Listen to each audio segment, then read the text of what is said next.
देखिए, जहाँ तक अरविंद केजरीवाल जी के घर के बाहर का दृश्य है, आज पूरा भारतवर्ष उनके घर के बाहर जो हाई वोल्टेज ड्रामा हो रहा है उसे देख रहा है। अगर मुझे एक वाक्य में कहना पड़े अरविंद केजरीवाल के घर के बाहर क्या हो रहा है तो मैं कहूँगा it is celebration of corruption. जश्न भ्रष्टाचार बनाने की कोशिश आम आदमी पार्टी के नेता और आम आदमी पार्टी के कुछ मंत्री कर रहे हैं। बोए पेड़ बबूल का तो आम कहाँ से खाए, करे घोटाला शराब का तो आराम कहां से पाए। अतिशी जी कह रही हैं अरविंद केजरीवाल एक व्यक्ति नहीं है, वो एक आइडिया है। Then I should say he is a bad idea. Arvind Kejriwal एक बैड आइडिया है। देखिए, जहां तक अरविंद केजरीवाल जी के घर के बाहर का दृश्य है, आज पूरा भारतवर्ष उनके घर के बाहर जो हाई वोल्टेज ड्रामा हो रहा है उसे देख रहा है। अगर मुझे एक वाक्य में कहना पड़े अरविंद केजरीवाल के घर के बाहर क्या हो रहा है तो मैं कहूँगा it is celebration of corruption. जश्न भ्रष्टाचार बनाने की कोशिश आम आदमी पार्टी के नेता और आम आदमी पार्टी के कुछ मंत्री कर रहे हैं। ये कोई पहला केस नहीं है। बोए पेड़ बबूल का तो आम कहाँ से खाए, करे घोटाला शराब का तो आराम कहाँ से पाए। ये शराब के घोटाले का विषय है और कौन सी कोर्ट तक शराब का घोटाला नहीं पहुंचा है। कौन सी ऐसी एजेंसी है जिस एजेंसी ने इस घोटाले की जांच नहीं की है, और कौन सा ऐसा दिल्ली वासी है, कौन सा ऐसा हिंदुस्तानी है जो इस विषय के तथ्य से, इस विषय के फैक्ट्स से अनभिज्ञ है। हर व्यक्ति जानता है कि प्रश्न कोई आज से पूछा नहीं जा रहा है। विगत 3 वर्षों से अरविंद केजरीवाल जी से आम आदमी पार्टी से सवाल पूछे जा रहे हैं। सवाल नंबर 1, अगर आपकी एक्साइज पॉलिसी इतनी अच्छी थी जैसा कि आप बता रहे थे तो आपने एक्साइज पॉलिसी को क्यों रद्द किया, क्यों उसे रद्द किया गया, इसका जवाब आज तक नहीं मिला। आपने कार्टेलाइजेशन शराब के पूरे तंत्र में कैसे आप लेके आ सकते थे।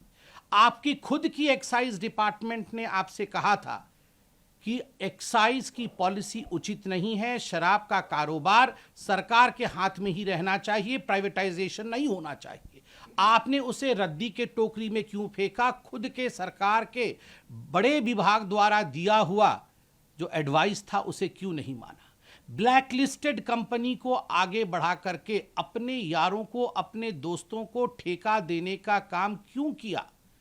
सबसे बड़ा प्रश्न उठता है, पहले 5% कमीशन दिया जाता था, आपने बढ़ा करके 12% कमीशन किया, और बैकडोर कमीशन जो 7% की अधिक कमीशन थी वह आपने ब्लैक मनी के रूप में रिसीव किया। क्या दिल्ली की जनता समझती नहीं है? क्या हिंदुस्तान की जनता इन बारीकियों को जानती नहीं है? विजय नायर कौन था?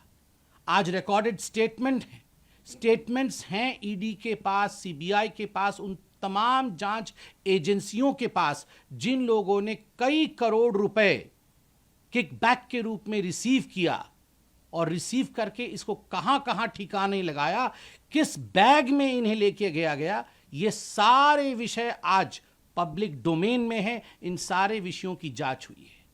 14 महीने से मनीष सिसोदिया इसी विषय में जेल की सलाखों के पीछे हैं। कोई ऐसा कोर्ट हिंदुस्तान में बाकी नहीं है जहां आम आदमी पार्टी और अरविंद केजरीवाल जी ने जाके झूठ का पुलिंदा फैलाने की कोशिश नहीं की हो। मगर उसके बावजूद किसी कोर्ट से मनीष सिसोदिया को रिलीफ नहीं मिला। संजय सिंह बड़े बड़े भाषण दे रहे थे, जेल के अंदर हैं, आज भी उन्हें रिलीफ नहीं मिला है। तथ्यों के आधार पर काम करती है कोर्ट, तथ्यों के आधार पर काम करते हैं ये जो जांच एजेंसी है। ये गेट के बाहर, घर के सामने बड़े बड़े वचन से, ड्रामा से कुछ नहीं होता है। अतिशी जी कह रही हैं अरविंद केजरीवाल एक व्यक्ति नहीं है, वो एक आइडिया है। Then I should say he is a bad idea. Arvind Kejriwal एक बैड आइडिया है।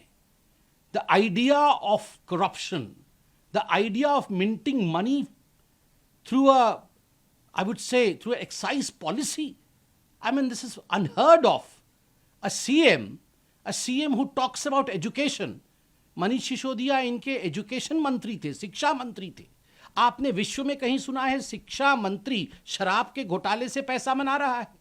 जो सीएम कहता है कि हम तो चांद में भी स्कूल खोल देंगे, वो शराब के पैसे से पैसे बना करके, शराब के ठेकेदारों से, शराब के बड़े बड़े माफियों से, डॉन से पैसे की उगाही करता है और करोड़ों करोड़ रुपयों का चंदा लेता है। क्या यह विषय आज दिल्ली से छुपा नहीं? तो स्वाभाविक रूप से अगर इस प्रकार की कार्यवाही, घोटाले किए जाएंगे तो कार्यवाही होना ये हिंदुस्तान के संविधान और हिंदुस्तान के कानून के दायरे में हो रहा है। क्या कारण था कि दिल्ली हाईकोर्ट तक जाना पड़ा और दिल्ली हाईकोर्ट ने उन्हें रिलीफ नहीं दिया? उससे पहले राउज एवेन्यू कोर्ट, जो लोअर कोर्ट है, लोअर कोर्ट में भी समन्स को लेकर अरविंद केजरीवाल जी गए थे कि ये समन्स गैर कानूनी है। सेक्शन 174 के अंतर्गत कोर्ट ने स्पष्ट रूप से कहा ये गैर कानूनी नहीं है, आपको समन में अपीयर करना चाहिए। और कोर्ट ने, लोअर कोर्ट ने हिदायत दी थी जांच एजेंसी को कि समन भेजना बंद मत करिए, वो आप करते रहिए। हाँ, 15,000 के मुचलके पे, क्योंकि सेक्शन 174 बेलेबल ऑफेंस होता है, तो 15,000 के मुचलके पे, बेल पे अरविंद केजरीवाल बाहर थे। कोर्ट ने उन्हें वो बेल दिया था। मगर इसका अर्थ ये नहीं है कि आप देश के कानून के साथ खिलवाड़ करें। ईडी आपको बुलाए और आप हर बार बहाना बनाएं, कभी विपश्यना का बहाना, तो कभी गवर्नेंस का बहाना, कभी दिवाली का बहाना, कभी प्रदूषण का बहाना, कभी असेंबली चल रहा है उसका बहाना, और आप ईडी तक नहीं आए। आप तो कह रहे थे कि ईडी का जो ये समन है वो इलीगल है, this is all illegal and I should not reply. मगर आप ये कैसे मान जा रहे थे कि अगर ईडी हमारे साथ वर्चुअल मोड के माध्यम से बातचीत करना चाहती है, पूछना चाहती है, तो मैं तैयार हूं। क्यों? अगर वो इलीगल था तो रियल में भी इलीगल है और वर्चुअल में भी इलीगल है। वर्चुअली आप अपीयर हो सकते हैं, रियल में आप अपीयर नहीं होना चाहते। जिसके मन में चोर होता है ना, जो शराब से पैसा बनाता है, जो घोटालेबाज होता है और जो भ्रष्टाचारी होता है, उसका डरना लाजमी है। और डर को छुपाने के लिए ये जो आडंबर किया जा रहा है अरविंद केजरीवाल के घर के बाहर, यह आडंबर आज पूरी हिंदुस्तान देख रही है। जवाब 2024 के चुनावों में हिंदुस्तान की जनता और दिल्ली की जनता देगी।